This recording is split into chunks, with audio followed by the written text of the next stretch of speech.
Bonjour Claude Hartmann. Bonjour Constance. Merci d'avoir accepté notre invitation. Je voulais que vous veniez ce matin pour nous rassurer nos téléspectateurs et nos auditeurs sur la situation de l'énergie à Mayotte et nous expliquer également ce qui se passe en métropole. Alors, la première question, est-ce qu'on risque des coupures à Mayotte ? Alors non, on a le parc production est disponible, les réseaux sont en forme.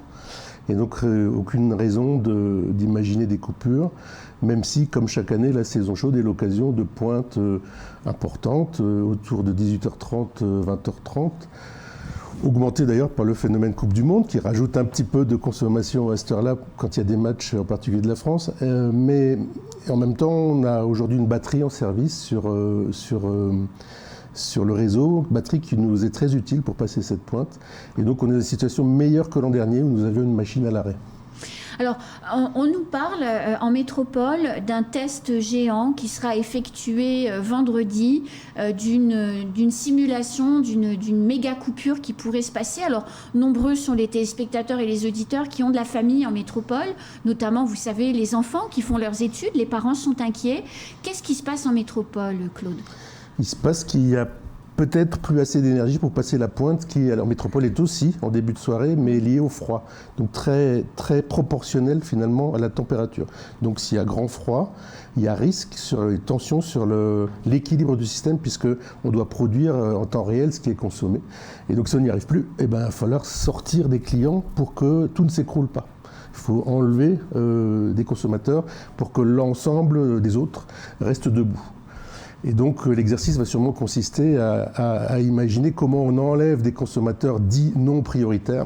Alors, c'est difficile, hein. Oui, bien sûr. Bon, voilà. Quand on a froid, on a froid. C'est ça, oui. Après, c'est peut-être pas pendant 3 jours non plus. C'est la pointe est comme ici, ça va durer 2 heures de temps ou 3 heures de temps, donc on va faire ça ponctuellement. Et puis l'idée, c'est sans doute de faire de tournants, parce que c'est comme ça qu'on ferait si on avait ce problème-là ici. On ne fait pas toujours les mêmes. On fait en sorte que ce soit quelque chose de tournant, un peu comme les tours d'eau, mais moins long. Ah oui, moins long. Claude, il y a quand même une question. Par le passé, la métropole vendait de l'électricité à l'étranger. La centrale nucléaire de Gravelines vendait de l'électricité au Royaume-Uni. Pourquoi aujourd'hui on pourrait manquer ? Je crois qu'il y a eu un mirage, fin du nucléaire, tout renouvelable, consommation à moins de risque est faux, la consommation est restée stable, n'a pas vraiment reculé sur l'Europe. Et tout ça fait que on s'est débarrassé de Fessenheim, on s'est débarrassé de quelques outils, y compris anciens, sur la centrale au charbon qu'on a fermée. Alors c'est tout à fait moche le charbon, mais ça permettait de passer les pics de consommation. On a fermé tout ça et on n'a pas construit à côté le solaire et l'éolien qui étaient prévus. Pour remplacer. Pour remplacer, absolument. Et il y a l'épiphénomène, les phénomènes 2022 de l'Ukraine qui ne lâche plus son gaz et la Russie où c'est difficile à toucher l'énergie qu'on avait avant. Et donc c'est toute l'Europe qui est en tension, c'est pas seulement la France, hein, c'est un équilibre complet. La France rajoutant un problème qui est le nucléaire, qui est, vous le savez, aujourd'hui contrôlé sous l'œil pointilleux du gendarme de l'énergie à propos des soudures dans les centrales. Donc c'est très bien pour la sûreté, mais ça pose un problème pour la disponibilité des machines. Et donc on n'a jamais été aussi tendu que cette année sur le système. Alors on voit qu'il y a eu des grosses grèves. Je pense notamment à l'usine du Tricastin, dans la Drôme, l'usine nucléaire, pour son redémarrage. Et ça s'est produit, ces tensions. Et c'était évidemment la CGT, alors pas MA, mais la CGT tout court. Et ces tensions se sont produites au moment des négociations salariales. Qu'est-ce que ça a eu comme conséquence, Claude ? En fait, ces tensions existaient depuis un certain temps. Ça faisait même des mois que ça courait. Et c'est ce qui a fait d'ailleurs que l'entreprise EDF est arrivée un peu dans le rouge, puisque les chantiers de redémarrage des centrales pour les réseaux de maintenance qu'on vient d'évoquer ne se terminaient pas. Et dans le contexte de tension des prix, on a vu des prix x10, où finalement EDF, au lieu de vendre son électricité nucléaire à un prix abordable, puisque c'est un des moins chers du monde, je parle du prix tarif bleu historique, hein, les personnes qui sont restées chez EDF depuis toujours et qui achètent comme il y a 20 ans. Eh bien, pour vendre ce kilowattheure-là, il faut que EDF achète, même encore aujourd'hui, des tarifs x10 au gaz, au charbon, à l'étranger, de toutes les manières. Il y a une tension extraordinaire sur le système, ce qui fait qu'il y a des millions et des millions de pertes tous les jours.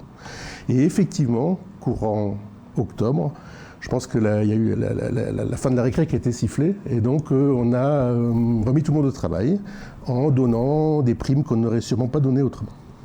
Qu'est-ce que ça a comme conséquence pour nous à Mayotte? Parce que mes questions ne sont pas anodines, c'est pour expliquer la situation qui peut être difficile ou peu comprise ici à Mayotte. Alors c'est vrai que depuis toujours, et c'est une bonne chose, nos syndicats regardent ce qui se passe en métropole, parce que c'est quelque part la locomotive, c'est ce qui nous tire, on essaie de faire aussi bien, parce que EDF est quand même une belle entreprise avec beaucoup d'avantages pour les salariés, donc très bien, parfait. Donc ils sont au courant.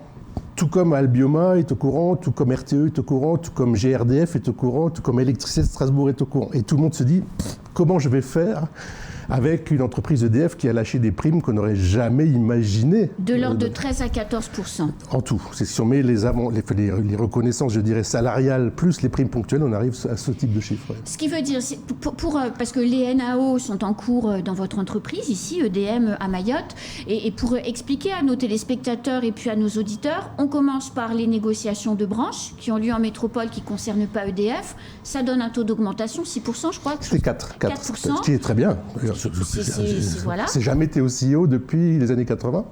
Et ensuite, derrière, on a EDF, GDF qui font leurs négos. Et sur la base de ce qu'ils donnent à leurs salariés, eh bien, nous, ici, à Mayotte, vous, en l'occurrence, vous pouvez commencer les vôtres. En fait, on peut les commencer en parallèle, mais tout le monde se regarde. Bien sûr. Tout le monde regarde ce que fait le voisin et on essaye de rester compatible. On en est où aujourd'hui, Claude Hartmann, sur les négociations NAO? Ça fait un mois que ça discute avec des invitations, des bilatérales, une première plénière, je crois que c'était le 16 novembre, rebilatérale, une deuxième plénière la semaine dernière, le 30 novembre. Tout ça pour arriver, donc vous l'avez dit, 4% de Paris. J'avais doublé la mise, j'étais venu ici pour le dire d'ailleurs, le 16 novembre en faisant 8% ici, en local. Ce qui est déjà beaucoup. Là, j'ai senti auprès des industriels locaux et de l'ambiance générale que c'est bien ce que vous faites à EDM, c'est bien d'être le premier, soyez pas non plus déconnectés des réalités économiques de l'île. Il faut être locomotive, mais pas non plus détaché du peloton, je dirais. Alors, avant qu'on revienne sur EDM, comme vous abordez le sujet, pourquoi est-ce que si EDM a offre des augmentations très importantes à ses salariés, pourquoi ça va poser problème à Mayotte? Je pense que je vous le disais, tout le monde se regarde. Et donc on a une forme de responsabilité à la fois, et ça quelque part c'est un sacerdoce, c'est un engagement depuis longtemps, pour une entreprise qui est équilibrée, qui n'a pas de gros problèmes comme EDF. Nous ici, on va faire une année normale, j'ai envie de dire. On a des soucis de trésorerie, mais c'est pas un gros problème parce que le gasoil est cher. Nous aussi, on doit l'acheter à un prix, mais peu importe. On doit augmenter le pouvoir d'achat des salariés. Pour moi, j'estime que 1 ou 2% de croissance tous les ans, c'est quelque chose de bien. Ça veut dire que c'est une entreprise en bonne santé, qui va de l'avant, qui offre des choses à ses salariés. Mais il ne faut pas des ruptures de chronique. Il y a aujourd'hui une inflation. On dit qu'elle est de 5% pour l'an prochain. Peut-être qu'elle sera 10, je n'en sais rien. Partons sur un chiffre, mettons 5, histoire de dire. Aujourd'hui, j'avance 8. Je suis même à 8,7 avec les dernières négociations. Bon, écoutez, si ça ne suffit pas, on se revoit en juin. On aura le temps de voir ça. On fait déjà 8 au 1er janvier et puis on verra ce qui se passe en juin. Je pense que c'est assez compréhensible, ça. Et quelque part, plutôt que de faire des à-coups inutiles, moi, je pense qu'il y a le pouvoir d'achat et le bien-être de l'entreprise, c'est une affaire de longue durée. Je ne crois pas à la lutte immédiate. Je ne pense pas que, même s'il y a une opportunité, c'est pas un match de foot, quoi. C'est pas parce qu'il y a 3 attaquants et un seul défenseur qu'il faut massacrer Vous êtes le défenseur. Juste pas le défenseur, mais il y a une forme de constance. Excusez-moi, Constance. Il y a une forme de continuité dans l'action. Je pense qu'il y a des bonnes années en termes d'inflation, des moins bonnes. C'est une catastrophique, là, parce qu'elle est énorme. Mais au final, c'est à la fin de l'année qu'on compte les choses. Et c'est dans la durée qu'on vérifie que les salariés sont de mieux en mieux payés. Là où vous en êtes, puisque vous avez eu cette dernière réunion de négociation qui a eu lieu la semaine dernière, je crois, vous m'avez dit. Oui. Mais après, il faut signer un protocole. Alors celui-là est en train d'être rédigé, parce que ça on sait faire quelque part. La question est, il y en a deux des questions, c'est est-ce que ce niveau est suffisant pour nos organisations syndicales? Point d'interrogation. On me dit que non, mais après, je ne sais pas le fond. Et d'autre part, est-ce que mon conseil de surveillance, qui est l'équivalent d'un conseil d'administration du 15 décembre à Paris, va valider un budget avec une masse salariale qui fait un bond quand même de 8,5%. Sans compter les embauches que j'avais prévu de faire et qui sont peut-être plus difficiles à faire parce que la masse salariale, elle augmente même sans ça. Mais j'ai besoin de valider cette hypothèse avec mon conseil, donc ça c'est mi-décembre. Et donc d'ici là, j'ai dit à mes OS, on peut pas faire grand-chose puisque j'attends quelque part un feu vert de mon conseil sur le sujet. Mais en même temps, en parallèle, bien sûr, on écrit le protocole qui pourra être signé ou non. Le 16 alors ? Par exemple. C'est-à-dire que pour qu'on... C'est un vendredi, donc ce serait plutôt la semaine d'après, mais oui. Si on comprend la chronologie, là, la prochaine étape, c'est le conseil de surveillance, puis la signature du protocole sur la base des dernières négociations. C'est ça ? Ça, c'est ma vision. Oui, c'est comme ça que je vois le chemin. chemin. Mais les organisations syndicales peuvent faire une grève après-demain si elles veulent. Bah, c'est tout sauf impossible. Quelles seraient les conséquences ? Alors des grèves, je crois que DM en a connu un certain nombre. C'est même une marque de fabrique quelque part. Ce que je regrette parce que ça montre que depuis toujours le dialogue social est compliqué à EDM, quels que soient les dirigeants, quels que soient les cadres, quelles que soient les époques finalement. On est dans cette espèce de piège où finalement une discussion sereine, même si elle aboutit, n'a pas de goût, et il faut marquer le coup pour, quelque part... être content. Être content. Bon. Cette réalité-là, moi je ne la méconnais pas, je vis avec, mais je me dis, c'est une question de génération. C'était comme ça avant. Est-ce que ce sera comme ça dans 20 ans ? Je suis sûr que non, parce que je vois bien les jeunes qui rentrent aujourd'hui à EDM avoir un raisonnement différent. Où on est plus sur c'est aussi mon entreprise, donc je lui apporte quelque chose. Bien sûr, je suis exigeant, évidemment, je veux un salaire, évidemment, je veux des conditions, etc. Mais on n'est pas dans une logique de confrontation. C'est la fin de la lutte des classes. Oui, alors je ne sais pas si c'est les classes, parce que vous savez, l'échelle des salaires à EDM, elle est très serrée. Il y a un rapport 4 entre le directeur et puis le dernier entrée. Hein. C'est pas non plus, c'est pas le rapport, je sais pas, 600 d'Elon Musk. Hein. Donc lutte des classes, oui. Enfin, moi, je ne sais pas de quel côté je suis. Alors, je ne sais pas si c'est ça. Il y a un côté équipe dirigeante reste du monde. Il y a un côté un peu réchauffé, mais qui existe de la France par rapport à Mayotte. Enfin, il y a tout ça qui joue et qui me paraît pas bon. Donc, j'essaie de travailler avec les jeunes et moins jeunes d'ailleurs, mais qui ont envie de travailler autrement, qui ont envie de travailler ensemble, qui font des projets dont on ne pense pas à la couleur, ni à la religion, ni à je ne sais pas quoi, homme, femme ou que sais-je, et ça fonctionne aussi. Et c'est ce qui fait que je suis très confiant sur la durée. Ne me demandez pas ce qui va se passer la semaine prochaine, je ne sais pas.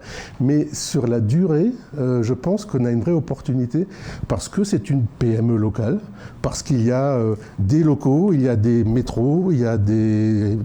j'allais dire des catholiques, des musulmans, mais c'est vrai, tout ça, des hommes, des femmes, des jeunes, des vieux, et que tout ce beau monde-là arrive à travailler ensemble. Et je pense que quand on se sera débarrassé de la lutte, etc., je pense que ce sera d'autant mieux pour l'entreprise. Merci beaucoup. On se retrouve Merci. bientôt pour que vous puissiez nous décoder les problèmes qui vont continuer malheureusement à arriver en métropole pour nous rassurer, nous ici, nous aider à comprendre ce qui se passe quand on a de la famille et des enfants qui sont dans leur chambre d'étudiants, qui n'ont plus d'électricité. Ça inquiète quelquefois les parents qui sont ici. Merci Claude Hartmann. Merci, bonne journée. C'est la fin de ce temps de parole. Tout de suite à la suite de nos programmes.